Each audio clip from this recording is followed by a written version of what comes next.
文中说华盛顿似乎有一颗顽强的深层国家决心，要挫败美国改善与莫斯科关系的任何企图。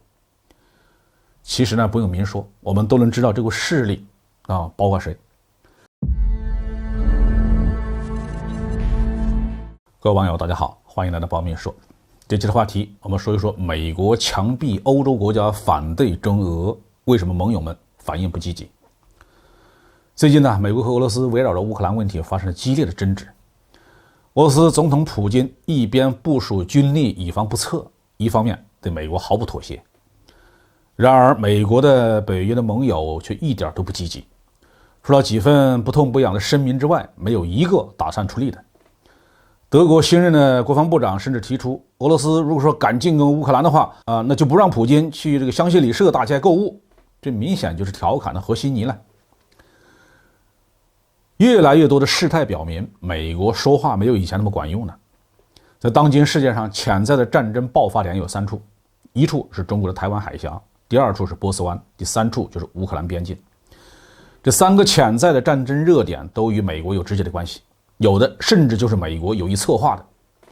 中国早就应该统一，就是因为在美国的走挠和干涉之下，才把台湾问题拖到了今天这个地步。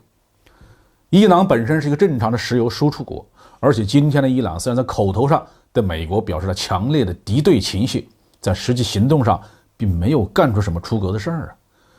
至于乌克兰和俄罗斯之间的危机，那就完全是因为美国无中生有才会产生的。如果乌克兰加入北约，对于俄罗斯的战略威胁是不言而喻的，所以俄罗斯反复的警告，绝不允许北约东扩乌克兰。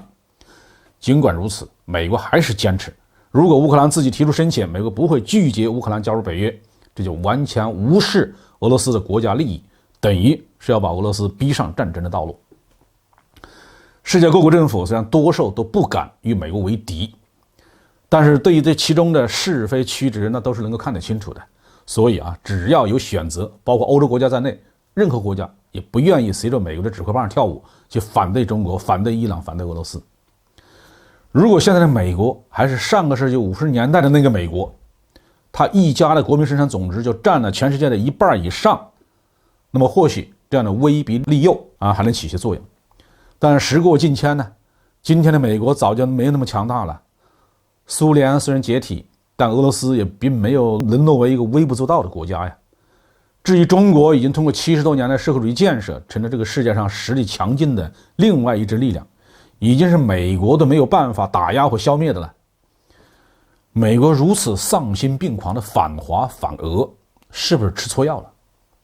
对于这个问题南华早报在1月18号发表评论员的文章，题目是在中国和俄罗斯的问题上，美国不应再指望世界遵循其对抗政策。文中说华盛顿似乎有一颗顽强的深层国家决心，要挫败美国改善与莫斯科关系的任何企图。其实呢，不用明说，我们都能知道这个势力包括谁。首先是华尔街的金融集团。上个世纪苏联解体，美国的金融集团在那段混乱的时间里面，通过各种阴谋诡计，从苏联和后来的俄罗斯人身上掠夺到极为巨大的财富。如果这次能够把中国或者俄罗斯搞垮，那么华尔街的金融资本将再一次迎来饕餮盛宴。第二，当然就是美国的军工和军事利益集团了。如果这个世界长期保持和平，没有战争，那么美国就没有理由供养这么一支庞大的军队。没有战争，他们就没有饭吃，就会饿死。第三类可能就是美国的各种媒体集团了。对于西方新闻界有一个非常著名的说法，就是狗咬人不是新闻，人咬狗才是新闻。如果这个世界平安无事，保持和平与发展，西方媒体就会被人们大面积的抛弃。在太平洋地区，反华调门最高的是日本和澳大利亚，已经签署了 RCEP 协议，在经济利益面前毫不犹豫地做出了正确的选择。那欧洲为什么要替美国去牺牲呢？